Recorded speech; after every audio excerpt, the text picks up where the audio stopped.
ஆகாஷ்தீப் சிங். இந்த பேரை நம்ம கேள்விப்பட்டிருக்கோம். இந்த முகத்தை நம்ம பார்த்துருக்கோம். ஐபிஎல்ல பரிச்சயமானவர்.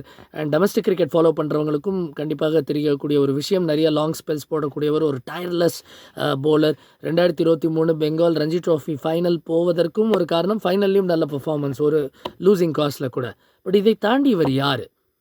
இவரை பற்றி சொல்லணும்னா பீகாரை சேர்ந்தவர், சாசாராம் அப்படிங்கிற ஒரு மாவட்டத்தை சேர்ந்தவர். வீட்டுக்கு தெரியாமல் பெங்காலுக்கு இவரோட ஒரு உறவினர் வீட்டுக்கு போய் தங்கியிருந்தார், துர்காப்பூர் அப்படிங்கிற ஒரு இடத்துல. அங்கே போய்ட்டு கிளப் கிரிக்கெட்லாம் ஆட ஆரம்பித்தார். முதல்ல அந்த டென்னிஸ் பால், அங்கே டேப் போட்டு ஆடுவாங்க டென்னிஸ் பால், அதெல்லாம் ஆட ஆரம்பித்தார். அதற்கு பிற்பாடு அவர் கொஞ்சம் கொஞ்சமாக அவருக்கு ஒரு போலிங் யுக்தி இருக்குங்கிறது அங்கே பார்க்குற கோச்சஸ்லாம் ஒரு டேலண்ட்டை வந்து ஐடென்டிஃபை பண்ணாங்க. ஏன்னா இவர் முதல்ல பேட்ஸ்மனாக இருந்தார். அதுக்கப்புறம் இல்லை இவருக்கு ஃபாஸ்ட் போலிங் நல்லா வரும் அப்படின்னு அவங்க அடையாளம் கண்டுபிடிச்சாங்க. நிறையா நல்ல நேச்சுரலாக இன்ஸ்விங் வருது அப்படிங்கிறதெல்லாம் சொன்னாங்க. சரி, அதுக்கப்புறம் இவர் போலிங் போட்டு அங்கே மோகன் பகான், ஈஸ்ட் பெங்கால்ங்கிற கிளப்ஸ்லலாம் அவர் விளையாடுற அந்த தருணத்தில் ஒரு பெரிய ட்ராஜடி. இவங்க அப்பாவுக்கு வந்து பேராலிட்டிக் அட்டாக், பக்கவாதம் வந்ததுனால இவர் திரும்ப ஊருக்கு போக வேண்டியதாக இருந்தது. அங்கே அவரோட அப்பா கொஞ்ச நாளுக்கு அப்புறம் இறந்து போனார். அவர் அப்பா மட்டும் இல்லை, அவரோட சகோதரனுமே இறந்து போனார். இது எல்லாமே ஒரு குறுகிய காலகட்டத்துக்குள்ளே நடக்குது. நினச்சி பாருங்கள், ஒரு 14-15 வயசு பையன், மேபி அப்போ ஒரு 16-17 அவருக்கு இருந்திருக்கலாம். அப்போ அது எவ்வளோ பெரிய ஒரு துயரம் அப்படின்னு சொல்லி மாளாது. அதை தாண்டி ஆகாஷ்தீப் சிங் அதோட நிறுத்தலை.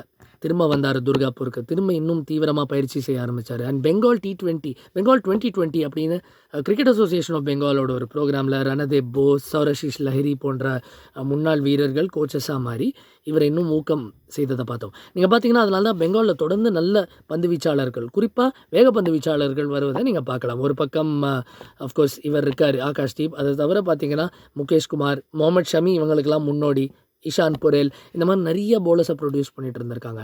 அதுக்கப்புறம் தொடர்ந்து இவர் நிறைய பயிற்சி செஞ்சுருக்காரு, நிறைய பந்து வீச்சு செஞ்சுருக்காரு.